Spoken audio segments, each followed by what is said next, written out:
Yo, yo, yo, what is going on, guys? It is your boy, Fantasy Football, bringing you another banger.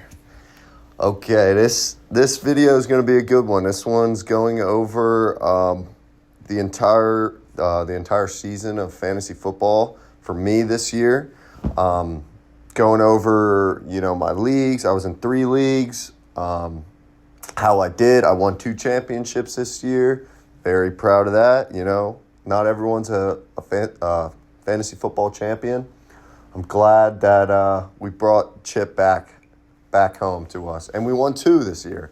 So we were very keen on who we were drafting.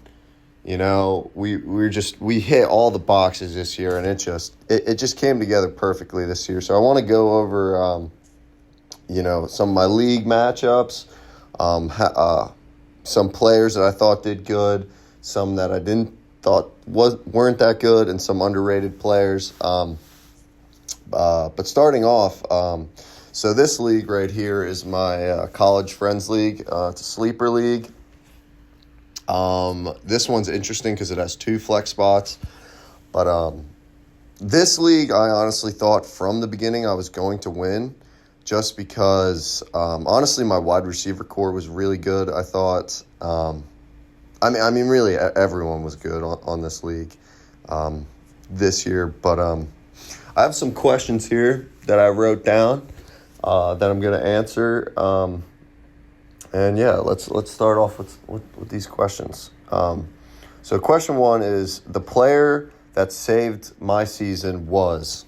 And for this, I'm going to say it was most certainly Baker Mayfield right here. Baker was an absolute dog this year, especially because he wasn't drafted high. The value that you could have picked up Baker Mayfield's, I picked him up in the waiver in the beginning of the season. I also had a hunch that he was going to be good this year because there's a lot of mediocrity at QB, and Baker just has that dog in him. That's what we like. We like some players that play with passion, but... Looking at Baker's stats, age 29, 6'1", 215 pounds, absolute unit. Starting off the year hot with 38 points against Washington, 22 against Detroit, 12 against Denver. Philly, he came into Philly, fucking whooped their ass with 33 points, followed by 30, 37, 35, 30, 22, and then you get into the fantasy playoffs time period, it would be like 27, 37, 27, 45, 27. Absolute dog, We absolutely love Baker Mayfield. He was definitely the reason why I won my season this year, for sure, because I didn't draft high on a QB, so having this elite QB at value was great. Baker was just amazing this year. I honestly think I highly recommend him for next year. I think he'll be solid going into next year. He might regress a tad bit, but I would not hesitate to get him on if you can get him at the 6th round, I would definitely pick him up. He's a great QB. Moving into the next question, my biggest fantasy regret was, I'm going to have to say... DK was bad this year too. I would say Cooper Kupp and DK Metcalf, but if I had to pick one, I would say DK Metcalf just simply because I drafted him higher. He started off the season fairly well. I thought he was going to be better, and then he just kind of tanked. It'd be just a 10-point machine all the way really to the end of the season with a few 14-point games in there, which was just not good enough for getting drafted in the 4th round. I think I picked him up. Could have even been 3rd, but I would say he was my biggest fantasy regret. Seahawks were just...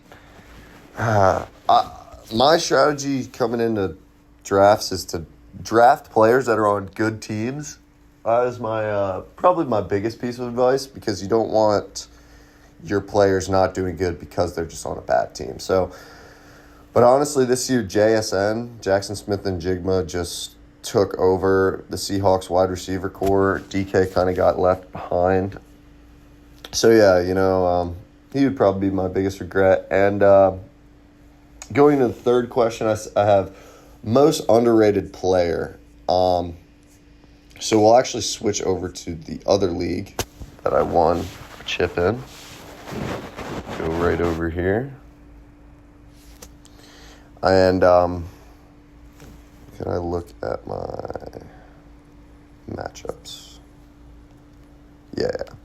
So my most underrated player, I'm definitely going to have to say either Jackson Smith-Njigba again, or I would say Devontae Smith.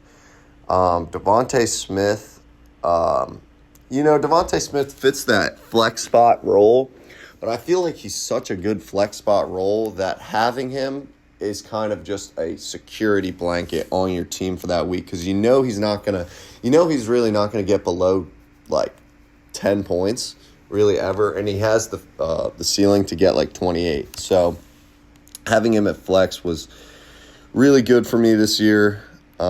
Here's some of his stats right here. He does have some bad games, but for the most part, he seems to come through, especially for a flex spot. I thought he did great this year. And this was the other league I won a championship in. Bo Nix again. Jonathan Taylor. I ended up trading Saquon this year for Jonathan Taylor and CeeDee Lamb, which was absolutely great. It was just a great season. I'm excited for next year's draft to get into some of the picks I like for next year, because I think next year there's going to be a lot of busts floating around. A lot of, what's the word?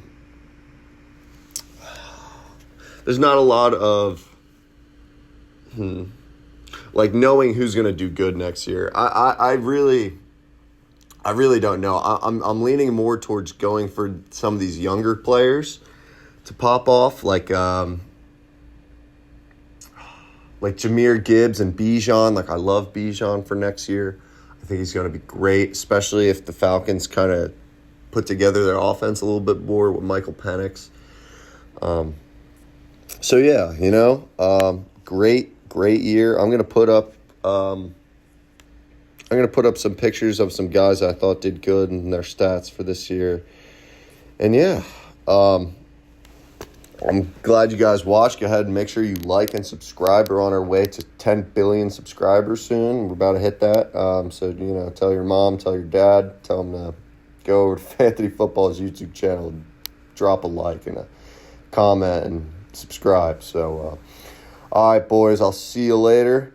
I will be coming to you with some mock drafts sometime next year. But I'm glad to cap off the season with 2 chips, baby. 2 rings. Love that. All right, guys.